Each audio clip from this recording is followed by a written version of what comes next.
Max, joined by Bobby for another preview of the best and biggest games in college football. Um, Thank you for turning into Multiplicity Media. Go ahead and like and subscribe. We really could use that. But Bobby, another week of college football to break down. Um, at an interesting point in the season where we can sort of reflect on the things that we thought before the season and also look ahead to some more exciting matchups. So overall, before we kind of dive into the show, like how you been? How you feeling right now? It's officially October, in the middle of it all. How you feeling?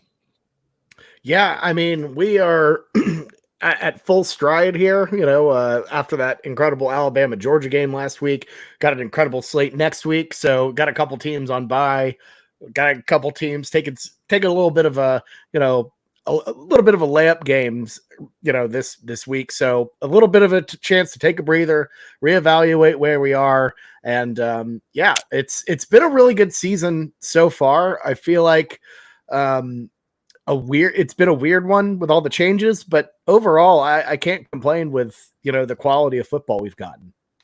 Yeah, the quality's been good. I think this season is just like, again, I'll keep I'll keep drumming this in, like the 12-team playoff, like nothing feels like it's over. You still feel excited about the season. Still feel like there are a lot of good teams with chances to compete in their conferences and for some of these 12 playoff spots. So I think we're in a really good spot now. And October, as everyone knows, is like the time when like every sport sort of like intermingles.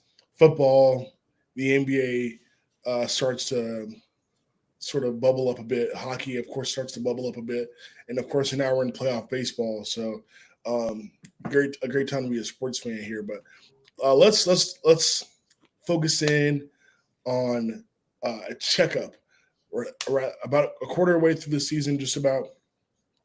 Um, like I said before, we kind of had some thoughts about how the season would go before this season, and now we've got some games under us to sort of um, check back on our predictions or thoughts. But what's been like the biggest surprise to you this season, Bobby? um I mean, it's interesting because I feel like my biggest surprises have been underwhelming teams in a way. The really really solid. I actually no, I'm gonna go ahead and say it. I'm surprised that Alabama is as good as they are. That they have not missed this, really skipped a step since Saban.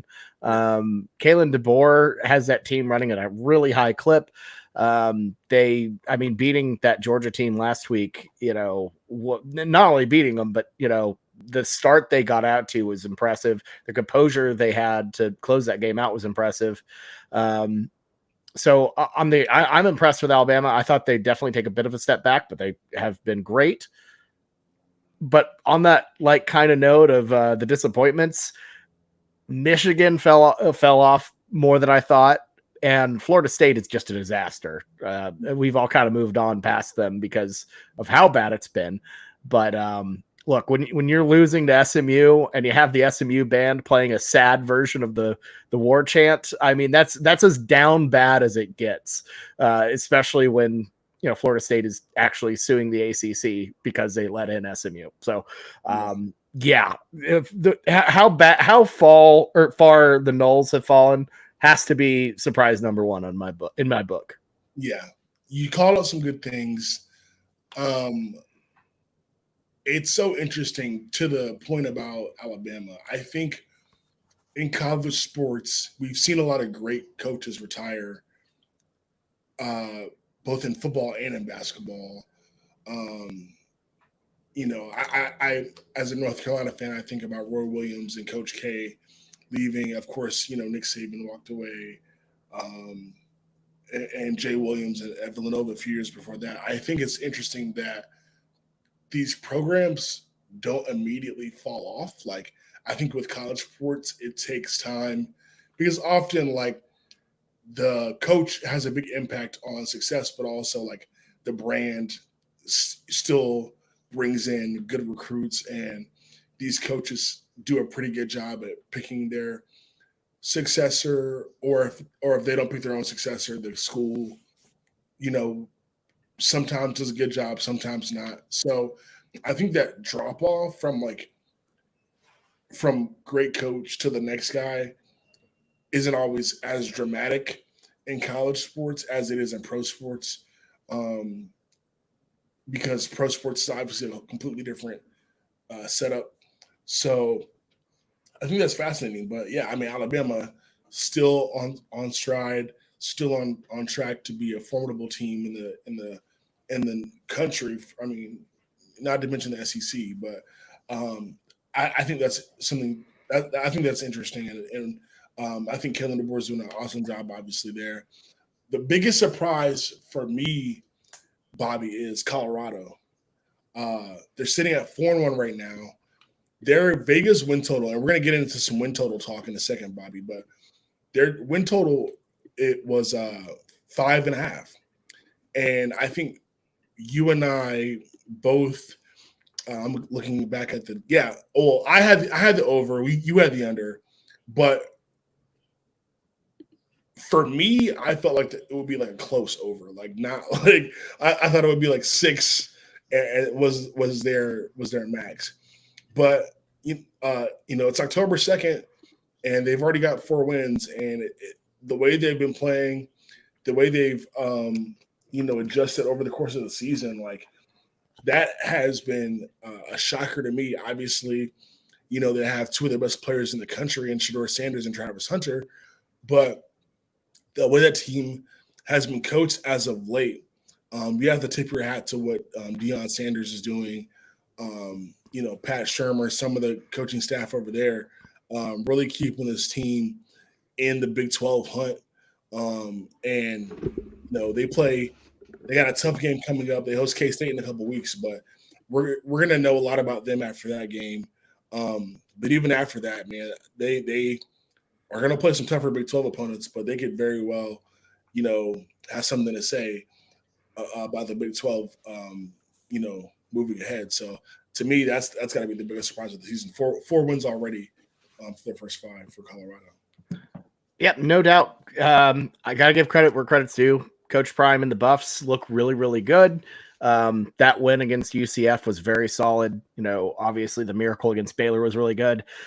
I think I'm going to concede on the win total here, just given the remainder of the schedule. But I think a success, I think they can make a bowl. I think a bowl is probably my ceiling for the Buffs, but I mean, yeah, that would be a massive, tremendous success for Colorado, without a doubt. So they what they're doing, they're establishing, they look more legitimate than they did last year.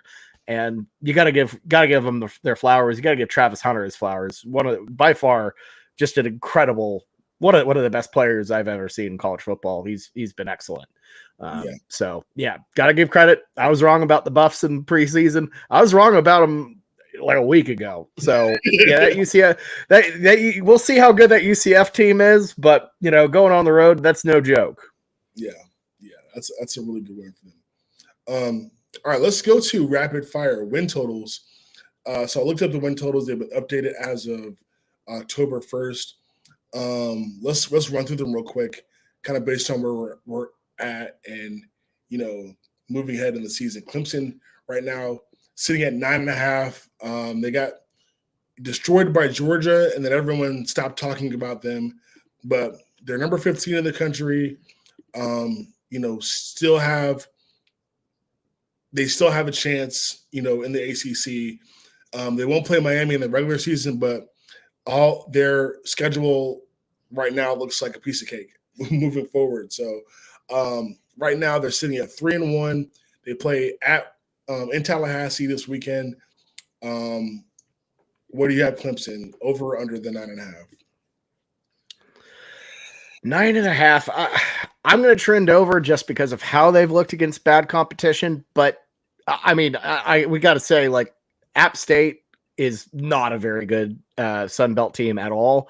NC State has looked like a total disaster, and Stanford is Stanford. If they can continue to stay focused, put up big numbers, then yeah, but there are a couple pitfalls here and there, quite literally at Pitt, being one of them, at Vautech. Probably their toughest game left on the schedule is South Carolina in the Palmetto Bowl at the end of the year. That is a damn good South Carolina team. So, yeah, I'm going to go over, but I'm not as enthusiastic about Clemson as I think some are. Yeah, Clemson is so hard. I don't have expectations for them to do anything major in the postseason. Like, I would fully expect Miami to beat them if that's the ACC championship. But the tough part about Clemson in the regular season is all their toughest games are at home, and they're so good at home. Like, they're such a good home team. It's insane. And, you mentioned South Carolina, but they also Louisville, a tough team. That's a home game. They might lose to Louisville, but that's going to be hard to win in Death Valley. So, I mean, that's where I struggle with their games. I expect them to beat these opponents on the road. Maybe they do fall to Pitt, but even still, 10-2 is very attainable, in my opinion. So I'm going to go over for Clemson as well. Oregon, 10.5. They kind of looked shaky, even though they won their games, early in the season. They're sitting at number 6 now. We kind of are seeing them start to be dominant against bad teams. They play against Michigan State this Friday at home. If they, blow Michigan State out like they're supposed to, I think people will, start to feel really good about Oregon, especially going against Ohio State, excuse me. But they have a tough schedule outside of that. Their win total is right now at 10.5. Are you going over or under for the Ducks? I'm going to go under right now. I think this Oregon team is just too inconsistent. We've seen them. I mean, they looked great against Oregon State, but that's really it. I think they're going to lose to Ohio State, and then you have no margin of error. And to me, that's the biggest thing with that line. 10.5 is lofty as hell. And I just cannot think that this Oregon team is going to go unscathed outside of Ohio State. There are just too many pitfalls along the way. And you got some decent team. It's winnable, but we all know college football, weird stuff happens all the time. And this Oregon team, if they continue to play like they have the remainder of the season, someone's going to sneak up and bite them. And I just think that's more likely than not going to happen. Yeah, I'm a little surprised that their line is still at 10.5. Oregon's a really good team. They do play a really tough schedule.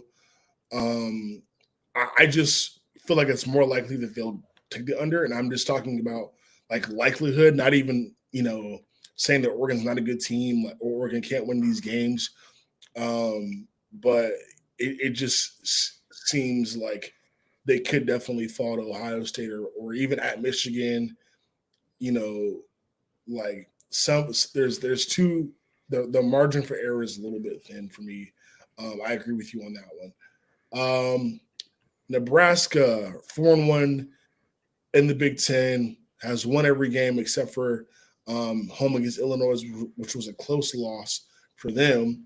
They have some tough opponents ahead of them, but their win total sits at 7.5. Are you going over or under for the Cornhuskers? This Nebraska team, I was so ready to believe. I was so in, talk about that Illinois game. And, I think that Illinois team is a lot better than people thought and we thought before. They showed it in a very solid performance at Happy Valley against Penn State, but I just can't trust this Nebraska team to not find a way to screw it up. It's always just, they just find ways to lose. You see shirts, you actually go to Lincoln, you'll see a bunch of shirts where they have a shirt that say, we almost always it's like a tongue twister. We almost always win. So they just always lose in these close, tight, ridiculous ways. And I just can't trust them to continue to do that. have a bit of a bear of a schedule. I'm going to go exactly 7. I think they win exactly 7. Gets you in a bowl for the first time in a long time. Something to hang your hat on if you're the Cornhuskers, but it's just kind of a brutal schedule, and I just don't see them having it together to win these tight games. But I mean, I don't want to be a schedule merchant here as a podcaster, but I mean, just listen to this. Rutgers, who has been sneaky tough. At Indiana, Coach Sig has them going. At Ohio State, that speaks for itself. UCLA, that's a win. Then you have to go to a Coliseum, probably beat Wisconsin at home, and then you go to Iowa in a road game. That's always a tough matchup. So I'm going to go under. I think they're going to win a lot of solid games, but I think they just hit exactly 7, which for the Huskers, that's a big step. They're just going to find ways to lose, and I don't want to pick Nebraska because they're going to break my heart. Yeah, I completely agree. Under, I think they could easily go on a 3-game slide. With Rutgers, Indiana, and Ohio State. I'm with you there. I'm not even going to really belabor the point. I think the Cornhuskers are trending upwards, but not quite ready yet. All right. We kind of just talked about this team, but Colorado 5.5. They won 4 already. You feel good about them getting 2 more wins to hit the over? Yeah, I don't think the Big 12 is as good as we thought, and I think they can definitely get 2 more wins. Yeah, I agree with that one. All right, 2 more. We got Georgia 10.5 is still their total 3-1 after the Alabama loss. They have some tough matchups ahead. What do you feel they're going to hit, the over or the under on 10.5? I'm going to roll with the under here, under 10.5. I think Georgia obviously is talented. They just get off to these horrendous starts that I don't know. It baffles the mind. Maybe losing to Alabama will get them straight, but having Texas on the road, that's a tough one. You got Tennessee as well. You got them at home at least.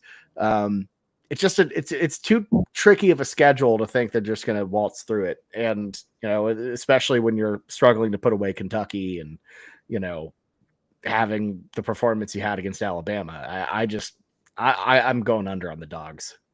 Yeah, I have the under too. I mean, the Carson Beck thing, the offense, I feel like they have time to figure it out by the time they get to Texas. But if they don't have it figured out, that's going to be a hard game for them to win. And then on top of that, like you mentioned, Tennessee as well, at Ole Miss is not going to be a cakewalk. So I feel like they are primed to lose at least 1 more time. And that would put them under 10.5 for me, which is why I'm a little surprised that line is still there. Maybe they kind of feel like people will bet on Georgia, going crazy after the loss to Alabama and just winning all those games. But I don't have confidence in the Dogs, so I will take the under as well. All right, last one. Your Sooners, Bobby, 7.5 is their win total. How do you feel about your guys for the rest of the year? This has been a wild ride. Because here's the thing: if me and a friend were talking at a tailgate before the Tulane game, and we said if we entered OU Texas 4-1, we feel pretty good about that. That's about the cap, about as good as we thought. And sitting here, I'm feeling anxious, stressed out after one game against Auburn. On the other end of things, you only need let's see. So you're gonna beat Maine. That's not a jinx. It's Maine. So that's at 5 right there. Mm-hmm. You need 3 more. Sucks, man. I know, man. Need 3 more after you get the automatic Maine, because even like the easier SEC game, you thought South Carolina, that's not a gimme at home. You got a murderer's row here, but outside of Texas and Alabama, I feel like are college football playoff teams. That though both of those will be hard as hell to beat. I'm not saying it's a 0% chance. We'll talk about OU Texas next week. Those are games you probably chalk up as L's, but I feel like the other ones, LSU, Missouri, Ole Miss, all look a little bit lighter than in the past. So I'm gonna go over. It's probably the optimist in me, maybe, but I feel like this team has figured it, kind of figured out its direction with Michael Hawkins Jr. The offensive line is kind of getting some more cohesion, figuring itself out a little bit more. The defense is I think still very solid, when they're not out there for 35 minutes a game. And knock on wood, let's hope some damn wide receivers get back. I think the Sooners are trending in the right direction. Only loss was a 10-point loss to Tennessee. I think they get those 4 more games. Three more games and one exhibition that shouldn't be played at all. And I think they get to I think they get to 8. I think 9 is a little bit too far, but I think they could squeeze that 8 in just barely. I don't know, but again, that's a little bit optimistic. Yeah. I think it's doable. I mean, I do think Texas and Alabama, those are going to be hard games, but with South Carolina, Ole Miss, and Missouri, and LSU, those are teams that definitely can be got, as we've seen in the past. So, defense tends to travel well. Defense tends to be consistent. As long as you guys stay healthy, you're able to get a little bit more juice out of the offense with Michael Hawkins, like you mentioned. I think it's going to be tough, but it's doable. It's doable, and mainly because of your defense. All right, well, that's our. Okay, you didn't have the heart. You didn't have the heart to tell me you're taking the under, Max, did you? Yeah. I'll probably go under, to be honest. But I do think I do think it's for me, if this was over, I wouldn't be surprised. I'm not hammering the under by any means. It definitely could. It could go either way. I just think you got to see the offense progress a little bit, like you said, get some receivers back, and then it's a different ball game for the Sooners for sure. Okay. Moving on to the 4 games we're going to discuss for the week. Tough to find some of these, but there are some pretty good games out there, starting with a noon kick of number 9 Missouri at Texas A&M, ranked 25th. A&M is actually favored by 2.5. The over-under is 48.5. Bobby, do you think A&M is favored simply because of the 12th man? I think the 12th man helps, but I think they're favored because Vegas, they're ball knowers. They know what's up, and they can see through Missouri's ruse, and they know that Mizzou's a bit of a fraud here. We were saying it a little bit before the season. I felt like that the team may be a little bit wobbly, but the schedule's light, and they've struggled against, albeit I think a couple teams we didn't think would be as good as they would be, but Vanderbilt and Boston College at home, both games that they kind of squeaked out. And that's concerning to me. With all due respect to Luther Burden and that wide receiver core, I think it's very, very solid. I think the defense is, that being said, the defense is way too young. I think Brady Cook caps how good you can get, how good you can be. And I don't know. I just feel like this Missouri team's just ready to get found out. And, I don't know. This A&M team has a bunch of questions of its own, but I think the biggest thing is more about Missouri than Texas A&M on this one.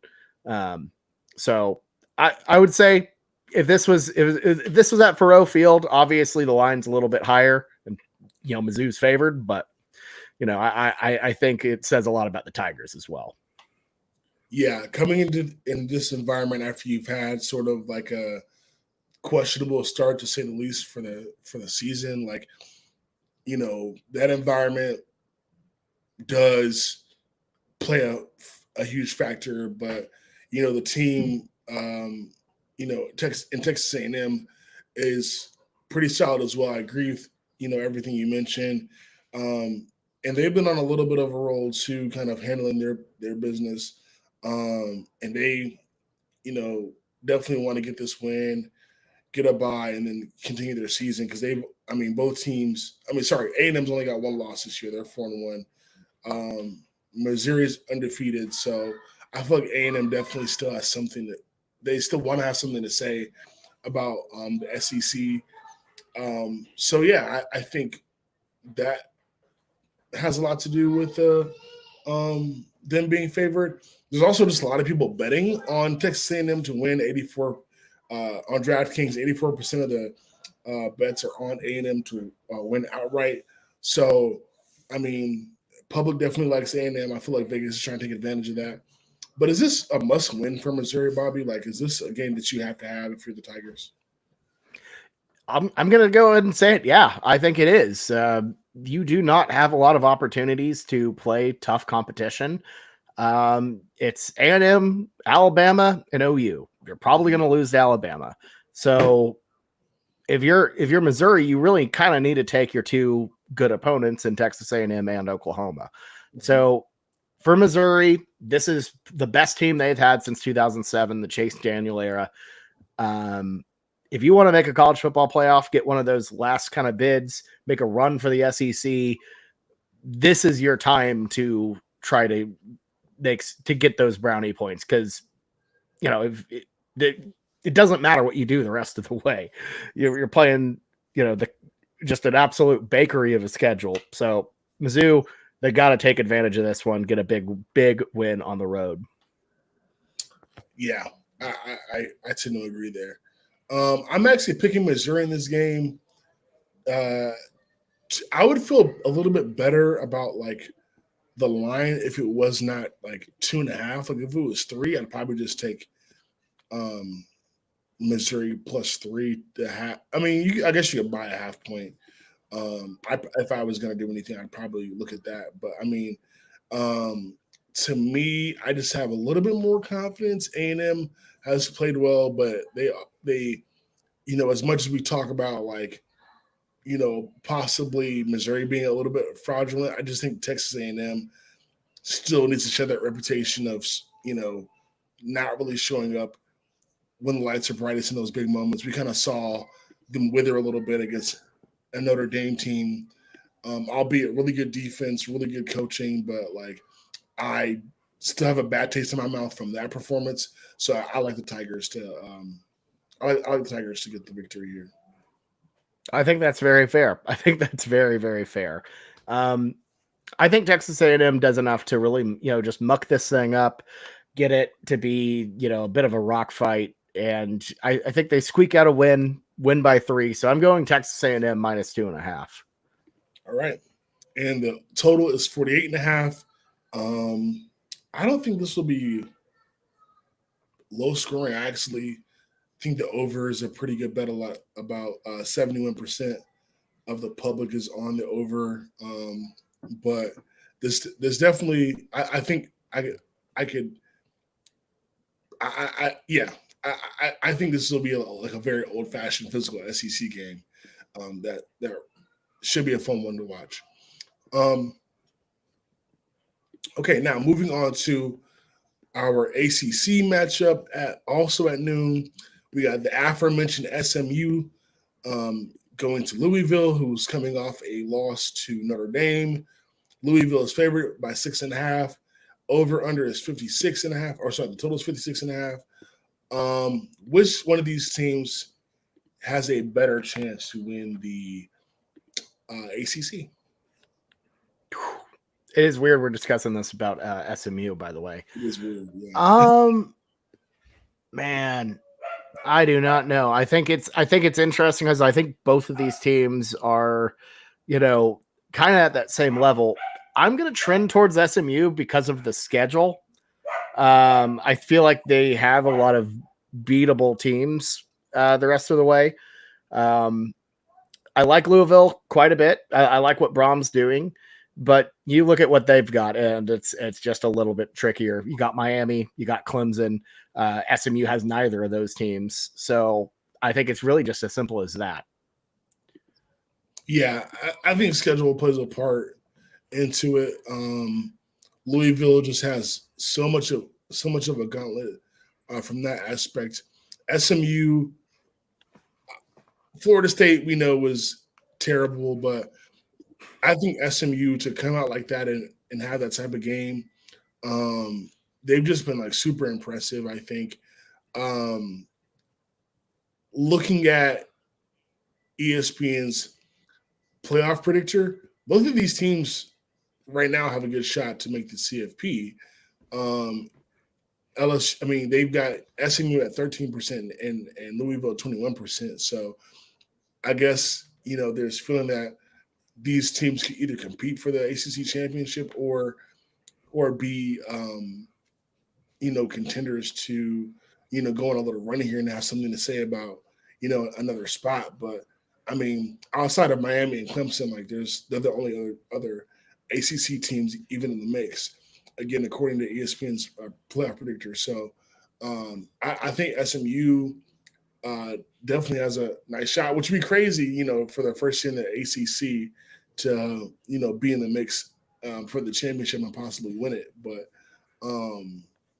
yeah, I think I like what Louisville has, but like you mentioned, that schedule is so brutal. I got to give the edge to SMU. Yeah, and they've just been so much better since benching Preston Stone, which was stunning because he was kind of the star of their team. And Kevin Jennings has just been a revelation. They've been significantly better since that happened. Yeah, absolutely. Yeah, he's just been so much more accurate, doing a good job taking care of the football. They've also just found something in the run game with Brashard Smith as well. Like, he's averaging 7.3 yards a carry. Like, this dude's 7 touchdowns already. Like, this dude's looking like one of the best running backs in the country. Like, SMU is looking good so far. I got them to cover 6.5. I think Louisville, this is a tough spot for SMU to catch them in because Louisville has more of a sense of an urgency now because they know, okay, we lost to Notre Dame. Granted, you say that probably was the better team all along, but Louisville kind of knows, all right, we need to get our act together before we, so we can still be alive in this ACC race and the CFP race. So if I was an SMU fan, I would really be nervous to be in this situation, especially having to go on the road against this team. But I think 6.5, I feel like covering is possible. I think they can make it close. Make it kind of play on their terms and keep it within a touchdown. Yeah, this is tough for me because I do like SMU's ability to keep this thing close, but I feel like so many times this year I've been burnt by that half point. And, I feel like I got burnt last week with Louisville and Notre Dame whenever I was talking about that. I'm going to go. With. Before you go ahead. I'm checking everything now. So when I made this, it was 6.5. I guess in the last couple hours, the spread has moved to 7. So if that helps, if that helps inform your pick, we can bump this up to -7 because it looks like the line has moved a half point a little bit. I still like SMU to cover that, but go ahead. I just wanted to let you know that it's 7 now, not 6.5. I'm gonna go SMU here. I'm going to go SMU to cover because I think at the very least I push. I don't think Louisville wins this one by more than 7. So, I know we don't really do best bets on these little deals, but I don't know if you wanted to do margin of victory exactly 7 for Louisville. That's not the worst idea in the world if you wanted to get real in the weeds with it. So I think it's going to be a close game. I like SMU's chances to keep this thing closer than 7 than I do Louisville's chances to blow it open. So yeah give me the Mustangs +7. Yeah, Louisville is, and I got the Mustangs +7 as well. Louisville is 3-1 against the spread this year, and 58% of the public is taking SMU money line, and 56% is taking SMU to cover. So that's pretty interesting, I think. But yeah, Mustangs +7 is what we agree on. All right, to the next one. We're moving pretty quickly here today. We got Iowa Hawkeyes going to the shoe to face Ohio State. Ohio State, a quiet number 3 team, probably the quietest top 3 team we've seen in a while through a few games. They are favored by 20 and a half, excuse me. Their total is 44 and a half. Can Iowa cover? I mean, I don't think so. I think this Ohio State team, I mean, they've just been so workmanlike, just taking care of business, mowing over whoever. Iowa, to me, like, they're just kind of Iowa. The offense is slightly better. You know, you don't have the Brian Ferentz disaster that you had in previous years. But I just don't think they have enough firepower there to really keep up with the Buckeyes. So yeah, no, I don't think they can. The way really is to just hold on to the ball for as long as possible and hope you can get a couple stops, a couple turnovers. Will Howard has been known to do that in the past. This is definitely the toughest team Ohio State has played. So I could see a couple turnovers crop up there. So we'll see. You know, just find a way to make Will Howard beat you. And you might have a chance, but probably not. Yeah, I mean, Iowa's played a really easy schedule so far. Their toughest game has been against Michigan State. Did I say Ohio State? I mean, sorry if I said Iowa. Ohio State has played a really easy schedule so far. The toughest game was against Michigan State. Iowa, the reason why we're talking about this game, they're 3-1, with a close loss to their rival Iowa State in the Cyhawks game. But they've taken care of business. They're coming off a bye, 2 weeks to prepare for this matchup. And I don't know, man. Like, this is so intriguing to me because this is, to me, the first real test for the Buckeyes. And I really don't know what to make of this game. I will say, in terms of the topic of covering, we've been talking about the public this whole show. All right. Again, DraftKings here. The line opened at 23, moved to 20, or it's at 20 right now. I think I had it at 20 and a half in the dot, excuse me. The public, 63% of the bets are for Iowa to cover, and 66 have Iowa money line. Whoa, okay. The public, big on the Hawkeyes. That's wow. What? Yeah. And interestingly, also, both of these teams are 1-3 against the spread. So I think this is fascinating, like, just in the grand scheme of things, like looking at the way the public views this game. But yeah, I mean, I expect this to be low scoring. I expect this to be a game where, like you said, you're going to look at the quarterback to make mistakes here. Iowa's been pretty good about not turning the football over too much. They've got a +5 turnover differential. So, I mean, I think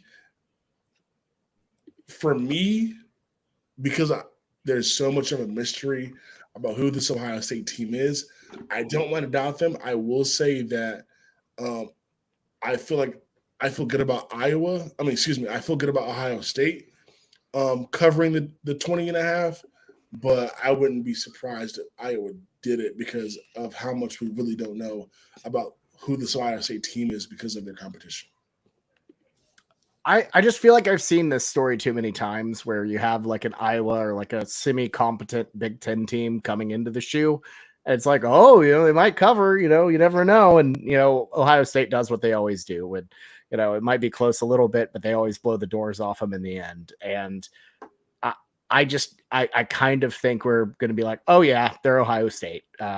They cover 20 and a half. I think that's just what they do. They take care of business in the shoe and lose to Michigan at the very end. That's just kind of their MO nowadays. Yeah. Yeah, absolutely. Yeah. So yeah, we both have Iowa. I mean, we both have Ohio State covering the spread. I mean, we're gonna find out a lot about them, but I think Ohio State's super talented, super focused. They're gonna look to dominate teams. This is gonna be the first one where people are like, okay, yeah, this is who they are. But one interesting wrinkle, Bobby, this is a spot, and maybe this is why the public is very big on the Iowa money line. This is an interesting spot for the Buckeyes because next week they play at Autzen Stadium against Oregon. So Iowa, I would be shocked if they overlooked Iowa because Iowa is 3-1. But maybe you just like look at the logo and you're like, okay, it's Iowa. But like, this is the classic trap game, classic trap game for the Buckeyes. So maybe that's why people are kind of feeling like Iowa's got a shot to cover at least or even win. But I think that's something to look out for. Yeah, and they aren't used to having these trap games. I feel like the Big Ten schedule is usually relatively light for them. You get a couple, you get like a big, a Penn State or a, I don't know, a good Wisconsin once in a blue moon, but not really. So having something like an at Oregon, even though we were kind of dismissing them earlier, that just feels massive. So yeah, no, I mean, I think there is a lot of danger here. I would stay away. In fact, I'm going to go ahead and stay away from it, even though I feel confident and comfortable with Ohio State. You're right. It feels like they want us to take it. And I'm staying away. Yeah. It feels like a stay away. Yeah, absolutely. All right. Last big game we're going to talk about Saturday, 10:30 Eastern. I cannot believe that this game is happening at this time, even though I don't know why I'm complaining. I live on the West Coast, so it's going to be 7:30 for me. But I feel bad for those kids though. But 10:30 p.m. Miami plays the Miami will play against Cal Berkeley. Do I have that right? This game is in this game is in California. It's in Berkeley, yep. Yeah, it's in Berkeley. Okay. Shout out to Berkeley. Beautiful campus, beautiful town. Love it over there. But okay, so at first I thought this game was in Miami, so I was super confused. But okay, yeah, 7:30. It will be a 7:30 kick at Cal, so it'll suck for the people watching this game over there. But the kickoff time was not going to be that late, so never mind. I'll take about my whole spiel. But interesting game in the ACC, which we kind of talked about a little bit earlier. Miami, of course, 5-0, pulled out a win against Virginia Tech. They'll play against a Cal team that's 3-1 and looking like they have something. They might have something going. The total, Miami's favored by 10. Total is 54.5. Bobby, is Cam Ward the front runner for the Heisman? I think what Jalen Milroe has done has been so impressive that I think you got to put him in that spot. But I think what Cam Ward has been really, really good.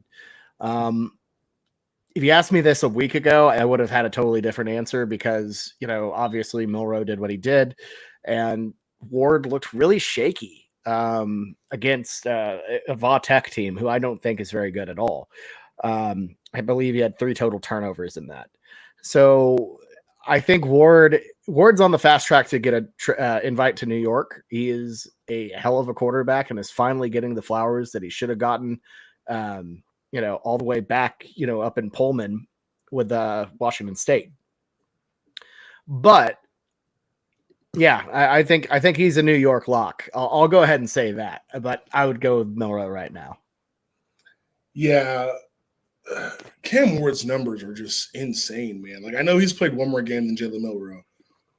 Dude has 1,700 yards, almost 1,800 yards passing, 18 touchdowns, only 4 picks, second in the country in QBR, 92.7. Like that's those stats are absolutely insane through 5 games. And I don't even know like what the rushing numbers are.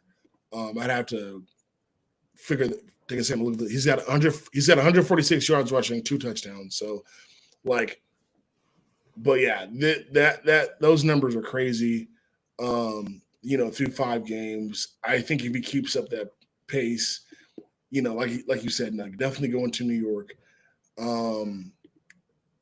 Milroe is definitely going to have something to say about it, though. I mean, he plays at Alabama. That's going to get you the publicity. He's going to, if he keeps up the numbers, win some big games. He's going to have those Heisman moments. Michael Lofton, shout out Michael in the comments. Travis, Milroe, Cam, Travis Hunter. Colorado keeps winning games. Travis Hunter keeps making plays. Travis Hunter is going to be it's going to be very hard to keep the award away from Travis, particularly because I think there is a desire for a non-quarterback to win these awards. When you can, justify it, right? Like Devontae Smith, kind of like, okay, yeah, like the whole Alabama team is amazing, but Devontae Smith is the guy. Mac Jones, Trevor Lawrence. I know those guys are great, but let's get to receiver this time, like that type of thing. And Travis Hunter plays 2 positions, and he plays a bunch of snaps. So, I mean, I definitely feel like that's a great award. But Cam Ward's numbers are so crazy, man. It's just like, bro, like if he stays on the same pace and they win, man, it's going to be hard to keep him away. And shout out to the Miami Hurricanes for finally, looking like they're back. But this is going to be a tough game. I don't think it's going to be an easy one at all. I think Miami might have gotten a little bit of a wake-up call after, a close game against Vodtech. And they have Louisville after this. So this is a spot where you can't really afford to slip up because Louisville is really like the last tough game they're going to have. After this, it's going to be pretty much like games you should definitely win.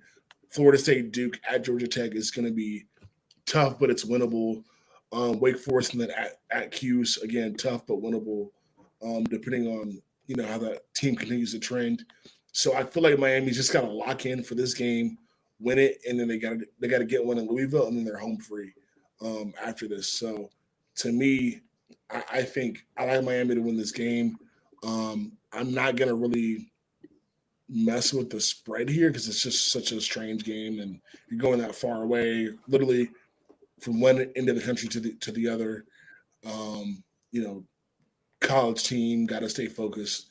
Cristobal got to keep them locked in, but I like Miami to win.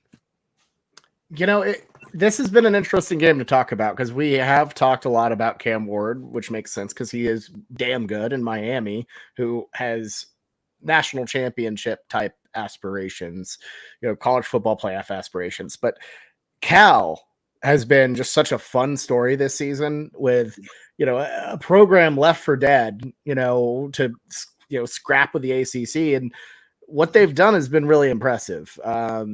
Fernando or quarterback Mendoza has been incredible, I think, and they've been led by one of the best running backs in the country. Because Ashton Genty exists, but Jaden Ott has been awesome. He has been he is an incredible player. Cal, I like him here. This is the biggest home game I feel like they've had in over a decade since the Marshawn Lynch to Deshaun Jackson era. Aaron Rodgers. They haven't had this type of buzz in Berkeley in a long time. Their first ever time hosting College Game Day, believe it or not, which is astonishing. And the energy for this Cal program is through the roof. We cannot also ignore the fact that Miami is coming an absurdly far distance. Max, I know you were saying you felt bad for the players, which, again, that is going to be an impact. Who I feel really bad for is the equipment staff, who's having to drive this massive semi truck full of jerseys, pads, all that. They left on Tuesday for a 3,000-mile trip. Unbelievable. So those poor folks just have to be exhausted. Get ready to learn Love's Travel Stop, buddy. But I just think this game, given the oddities that Miami's going to have to deal with, the energy that Cal has right now, I'm not going to go ahead and tell you Cal money lines to play, but I love Cal plus 10. I think they do enough defensively to keep this thing close. I think the offense can be explosive, and I'm gonna go Cal to cover. I could see it ending in heartbreak. I don't see it ending in a blowout. So give me Cal, give me Ott to go. So let's roll. Yeah, Cal does play really good defense. I don't know if their offense is capable of keeping up with Miami. I think Miami's just gonna find ways to break through. Eventually, the Cal also does great with forcing turnovers and not turning the ball over themselves. They play really efficiently. 72% of the public is taking Cal money line. So there's big sort of public consensus there. I just feel like Miami, with all the travel and stuff involved, to me just feels like they're going to be able to out-talent this team, especially offensively. And even if it's a close win, I think they're going to take what they can get so they can, focus on, Louisville. I wouldn't be surprised if I know pro teams do this. I don't know if college teams have the ability to do this. But I would not be surprised if they stayed out west, and then went to Louisville from California. But yeah, should be a good one. I like Miami. Like I said, I'm not going to bet on them to cover it, but I like them to win the game. Yeah. All right. Well, that's our 4 biggest games. We were able to squeeze some games out of a light schedule, so to speak. But we got some rapid fire picks for you before we get to lock of the week. Let's start with Syracuse having to go play at UNLV, who's been the talk of college football for the wrong reasons, but still ranked at number 25. They got a impressive win despite everything going on with their quarterback situation. Syracuse is 3-1. Kind of lost to a bad Stanford team, but they've been able to put together some good wins and are still sort of looking like they can probably contend in the ACC. Their schedule's not too crazy, but how do you see this game going, Bobby? Yeah, I mean, UNLV, I think after losing your starting quarterback, there is a tendency to be like, oh, well, pack it up. But they've just not only continued to roll, but lit a fire under them. I think they're a very solid football team. Barry Odom has that thing rolling. I think they win against Syracuse at Allegiant Stadium. Yeah, I got them winning too.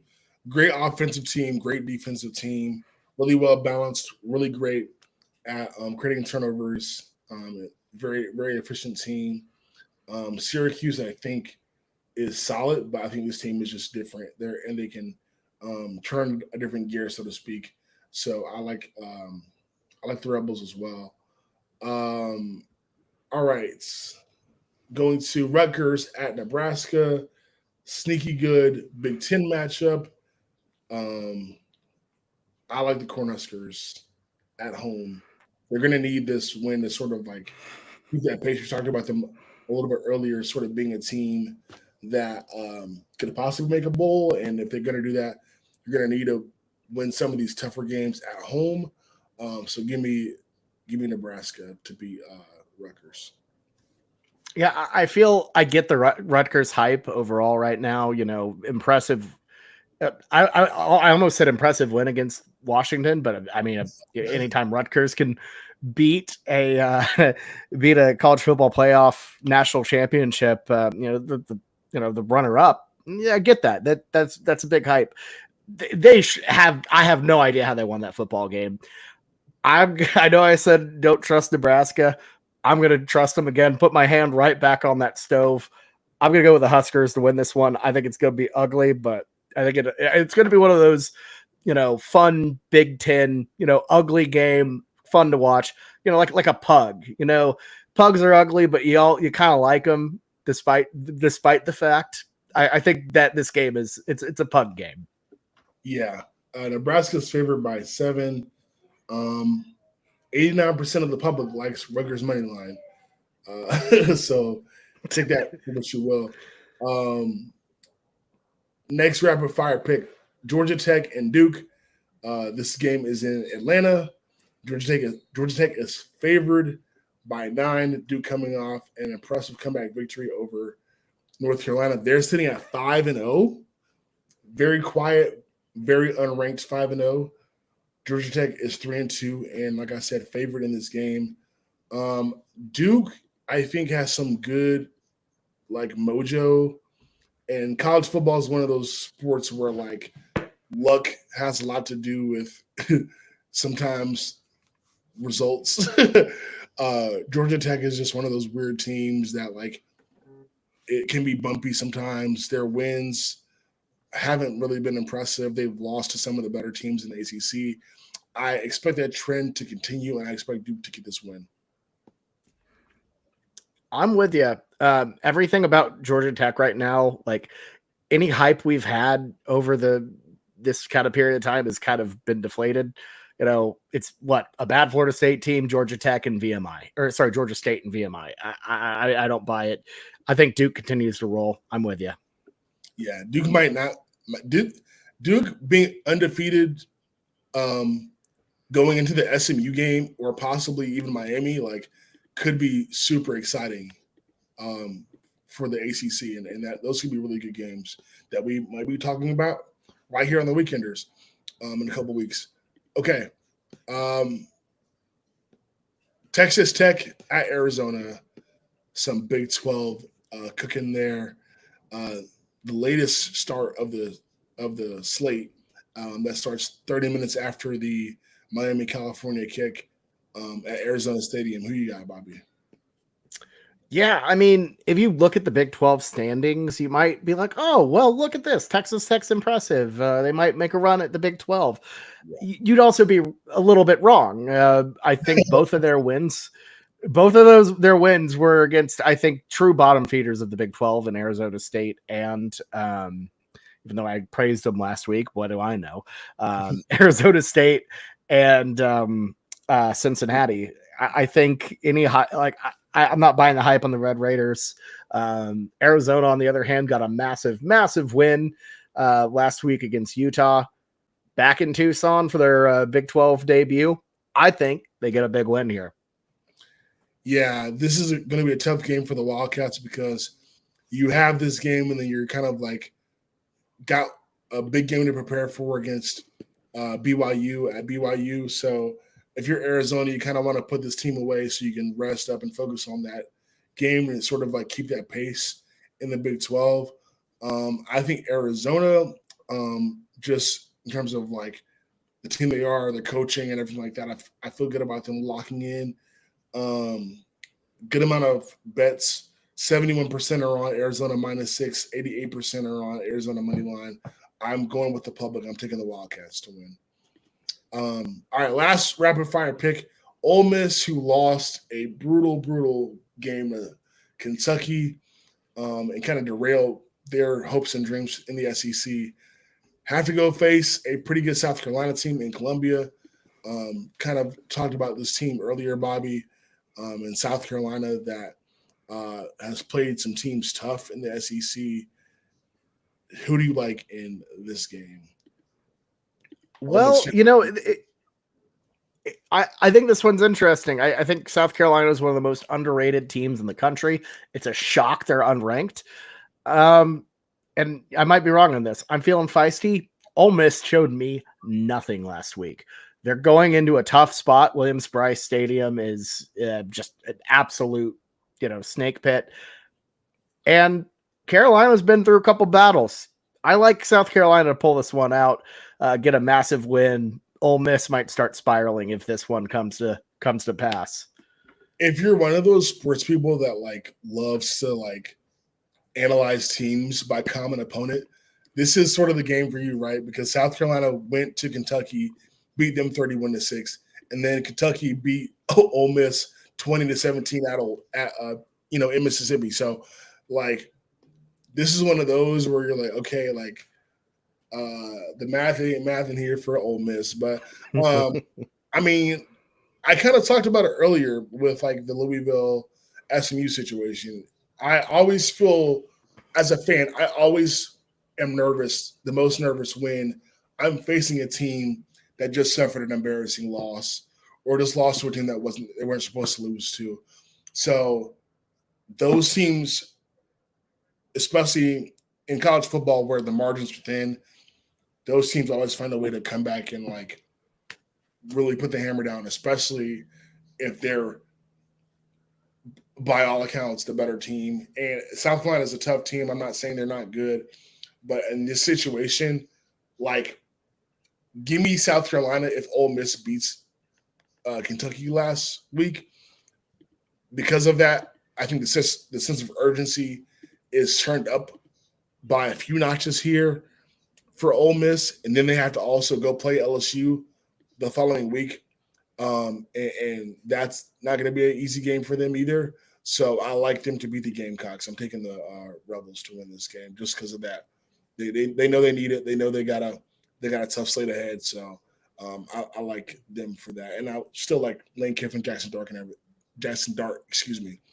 everything they're doing down there. All right, those are our rapid fire picks. Let's get to the final segment of our show. It is Lock of the Week. Bobby is on a little bit of a run here. Last week, he took K-State -5.5 against, I believe it was OK State. Got them there. Great pick on that one. I had Georgia. I was so wrong about Kirby Smart and his ability to get over the hump when it comes to Alabama. He still has clearly not done that yet, and Alabama had a great game. Great win, hung in there even after Georgia was starting to come back. By the way, selling all Carson Beck stock. Left was sold. It's gone. So I'm sitting still at 1 point from the one gimme I've had so far. Bobby's at 6. I'm taking another gimme here because I need to get a little bit closer, and I'm hoping that Bobby is wrong in his lock, and I can get a little bit closer, get to 2 points, and then operate from there. I don't want to get too far behind. So I'm going to take Penn State, who hosts UCLA. Penn State has no business losing that game. They should win. They're at home. UCLA stinks. I'm not even going to mess around with the spread because it's Penn State, but I think Penn State money line is like the surest thing out there. So I got to go with that just to get my 1 point into not take another loss this week. One's better than nothing. I'm locking in Penn State to beat UCLA. I see. When my luck inevitably runs out, I need to keep that play in mind. Just fade UCLA, dog on them. It'll be great. Because I think that's a great move right there. I'm going to go, I'm feeling comfy. I'm on a hot streak. This is typically where I trip up, but I don't care. I'm riding with it. I'm going to go Cal +10 as my lock of the week. Loving the vibes. The Calgorithm will not fail me. I'll go Cal +10. I like it. All right. Well, there you have it. Another chance to get a little bit ahead with that pick. Kind of nervous about that one for sure. Jaden Ott, man. Jaden Ott got me, man. Yeah, that's a big possibility for sure. All right. Well, you have to come back next week to see if we got our locks right or wrong. Next week's slate should be really fun to talk about. So tune back in right here on the Weekenders. Don't forget to like and subscribe. We record this live every Wednesday, 6 p.m. Eastern, 5 p.m. Central, 3 p.m. Pacific, whatever, 4 p.m. Mountain Time, whatever time zone you're in. Tune in, tune in to the Weekenders, and we can't wait to talk about the next week's biggest games of the college football weekend. Until then, it's been Max. That's Bobby. We'll see you next time.